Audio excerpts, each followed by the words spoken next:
તમે જોઈ રહ્યા છો ફટાફટ ગુજરાતી સમાચાર. તાજા ત્વરિત અને સચોટ સમાચારો માટે અત્યારથી જ અમારી ચેનલને સબસ્ક્રાઇબ કરો અને બેલ આઇકન દબાવો, જેથી કોઈપણ મહત્ત્વના સમાચાર તમારાથી છૂટી ન જાય. તો ચાલો શરૂ કરીએ આજના મુખ્ય સમાચારો. મધ્યપ્રદેશ અને રાજસ્થાનમાં કફ સિરપ પીવાથી કુલ 11 બાળકોના મોત થયા છે. આ ઘટનાઓ બાદ બંને રાજ્યોમાં શનિવારે કોલ્ડ્રીફ અને ડેક્સ્ટ્રોમેથોર્ફન હાઇડ્રોબ્રોમાઇડ સિરપ પર પ્રતિબંધ મૂકવામાં આવ્યો છે. મધ્યપ્રદેશના છિંદવાડામાં 9 બાળકોના મૃત્યુ બાદ લેવાયેલા કિડનીના નમૂનામાં ડાયથિલિન ગ્લાયકોલ ડીઈજીનું દૂષણ બહાર આવ્યું છે. તમિલનાડુ સરકારે તાત્કાલિક કાર્યવાહી કરીને કોલ્ડ્રીફ સિરપમાં 48.6% ઝેરી ડીઈજી હોવાનું જાહેર કર્યું. રાજસ્થાનમાં પણ 2 બાળકોના મોત બાદ સરકારે કેસોન્સ ફાર્મા દ્વારા ઉત્પાદિત તમામ 19 પ્રકારની દવાઓ પર પ્રતિબંધ મૂક્યો છે. રાજ્યના ડ્રગ કંટ્રોલર રાજારામ શર્માને સસ્પેન્ડ પણ કરવામાં આવ્યા છે. બાળકોના મૃત્યુની ગંભીરતાને જોતા કેન્દ્ર સરકારે હેલ્થ એડવાઇઝરી જાહેર કરી છે, જેમાં 2 વર્ષથી ઓછી ઉંમરના બાળકોને કફ સિરપ ન આપવાની અને 5 વર્ષથી ઓછી ઉંમરના બાળકોને પણ સાવધાનીપૂર્વક આપવાની સલાહ આપી છે. મહારાષ્ટ્રના થાને જિલ્લાના ભિવંડીમાં એક પાવરલૂમમાં કામદારે 7 વર્ષની બાળકી પર બળાત્કાર કરી તેનું ગળું દબાવીને હત્યા કરી નાખી. આરોપી મૃતદેહને કોથળામાં ભરીને ફરાર થઈ ગયો હતો. પોલીસે 1 ઓક્ટોબરે આરોપીને બિહાર ભાગી જતા પહેલાં જ ઝડપી લીધો હતો. પોલીસના જણાવ્યા મુજબ આ આરોપી 2023માં પણ બળાત્કાર અને હત્યાના કેસમાં જેલમાં હતો અને 2 મહિના પહેલાં જ કોર્ટમાંથી ભાગી ગયો હતો. પ્રવાસીઓ માટે અગત્યના સમાચાર છે. જૂનાગઢનો ગિરનાર રોપવે નિયમિત જાળવણીને કારણે 7, 8 અને 9 ઓક્ટોબર એમ 3 દિવસ માટે સંપૂર્ણપણે બંધ રહેશે. રોપવેની સેવા 10 ઓક્ટોબરથી ફરીથી શરૂ થશે. દેશમાં ડિજિટલ પેમેન્ટને પ્રોત્સાહન આપવા માટે કેન્દ્ર સરકારે ટોલ પ્લાઝા પર નવા નિયમોની જાહેરાત કરી છે. 15 નવેમ્બરથી આ નિયમો લાગુ થશે. આ નિયમો ફાસ્ટેગ વગરના વાહન ચાલકોને પણ લાગુ થશે. હવેથી ફાસ્ટેગ વગરના વાહન ચાલકો રોકડમાં ચૂકવણી કરશે તો તેમને બમણો ટોલ ટેક્સ ભરવો પડશે, પરંતુ જો તેઓ યુપીઆઈ કે અન્ય ડિજિટલ માધ્યમથી ચૂકવણી કરશે તો માત્ર 1.25 ગણો ટોલ ટેક્સ ચૂકવવો પડશે, જે એક મોટી રાહત છે. વિદેશમાં અભ્યાસ અર્થે ગયેલા ભારતીય વિદ્યાર્થીઓની હત્યાના વધુ એક બનાવમાં તેલંગાણાના પોલે ચંદ્રશેખરની અમેરિકાના ડલાસમાં ગોળી મારીને હત્યા કરવામાં આવી છે. તે ઉચ્ચ અભ્યાસની સાથે એક ગેસ સ્ટેશન પર પાર્ટ ટાઈમ નોકરી પણ કરતો હતો. શુક્રવારે સવારે લૂંટારુઓએ ગોળીબાર કરતા ચંદ્રશેખરની છાતીના ભાગે ગોળી વાગી હતી અને તેનું મોત થયું હતું. આ ઘટનાથી હૈદરાબાદમાં તેના પરિવારમાં શોકનો માહોલ છે. પોલીસે આ મામલે એક શંકાસ્પદ વ્યક્તિની અટકાયત કરી છે. અમેરિકાના પ્રમુખ ડોનાલ્ડ ટ્રમ્પે H-1B વિઝા અરજી ફીમાં ધરખમ વધારો કર્યો છે.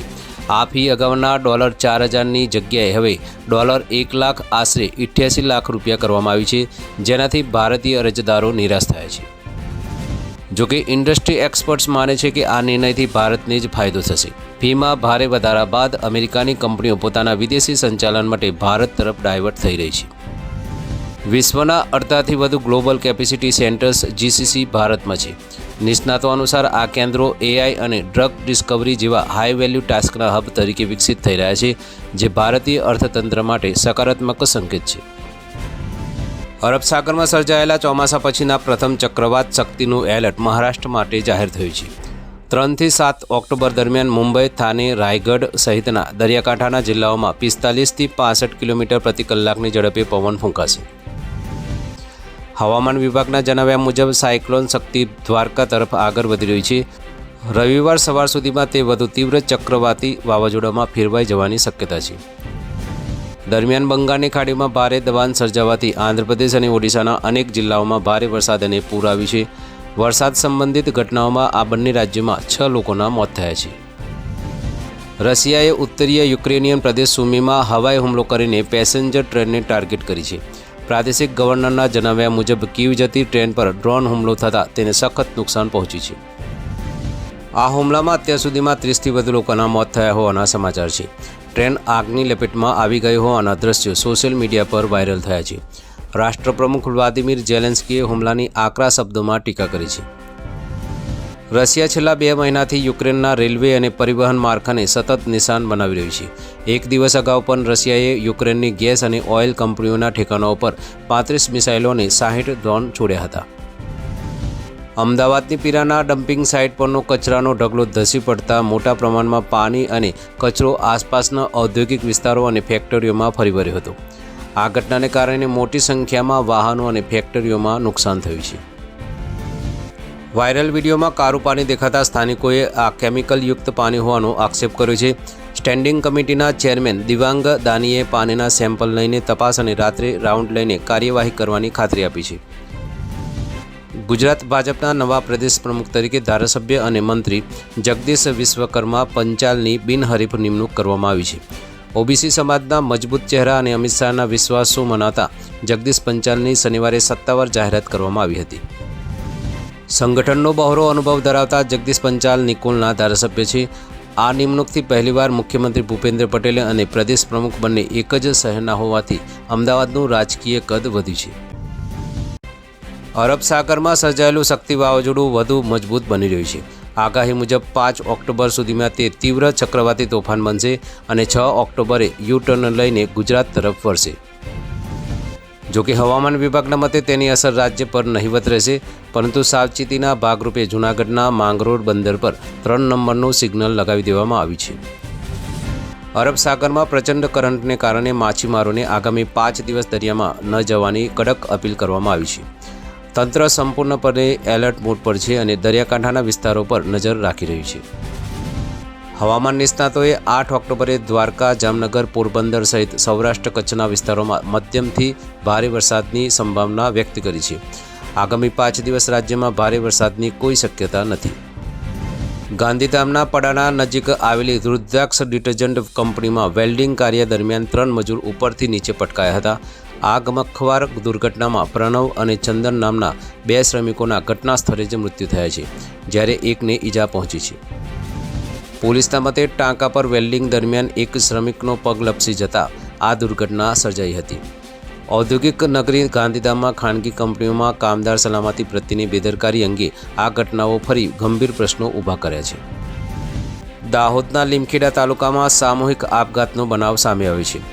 સાસરિયાના ત્રાસથી કંટાળીને 28 વર્ષીય પરિણીતા જયશ્રીબેને આજે સવારે પોતાના 2 સંતાનો સાથે માલગાડી નીચે ઝંપલાવી દીધું હતું, જેમાં ત્રણેયના કરુણ મોત થયા છે.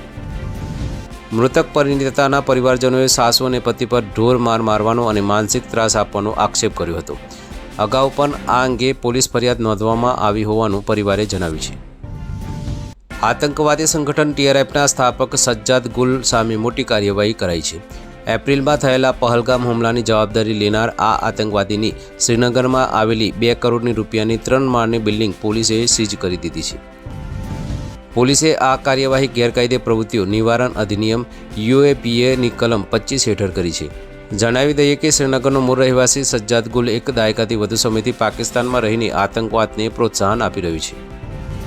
ઈ-કોમર્સ કંપનીઓ દ્વારા કેશ ઓન ડિલિવરી COD પર એક્સ્ટ્રા ફી વસૂલવાના વિવાદમાં સરકારે લાલ આંખ કરી છે. ગ્રાહક બાબતોના મંત્રી પ્રહલાદ જોશીએ જણાવ્યું કે ગ્રાહકોને ગેરમાર્ગે દોરનારા પ્લેટફોર્મ સામે કડક કાર્યવાહી કરવામાં આવશે. કંપનીઓ ઓફર હેન્ડલિંગ ફી જેવા વિવિધ નામે ગ્રાહકો પાસેથી છુપાયેલો ચાર્જ વસૂલી રહી છે. સરકારે આ ડાર્ક પેટર્ન્સની ફરિયાદો નોંધીને તપાસ શરૂ કરી દીધી છે.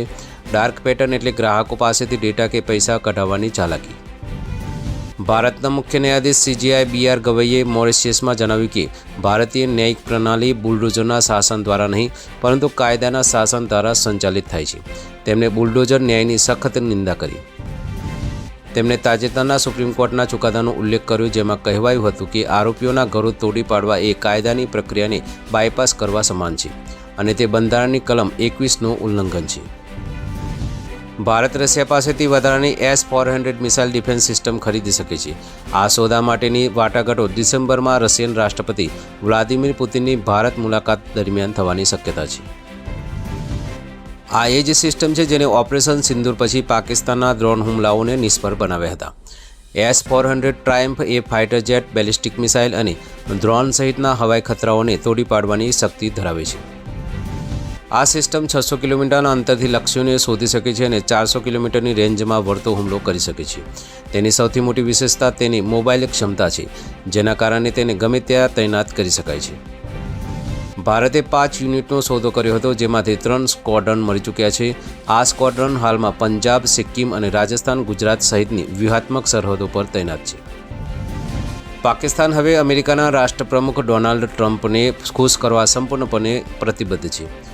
આર્મી ચીફ ફિલ્ડ માર્શલ અસીમ મુનીના સલાહકારોએ અરબી સમુદ્રમાં પાસની શહેરમાં બંદર બનાવવા અને ચલાવવા માટે અમેરિકી અધિકારીઓ સાથે મુલાકાત કરી છે.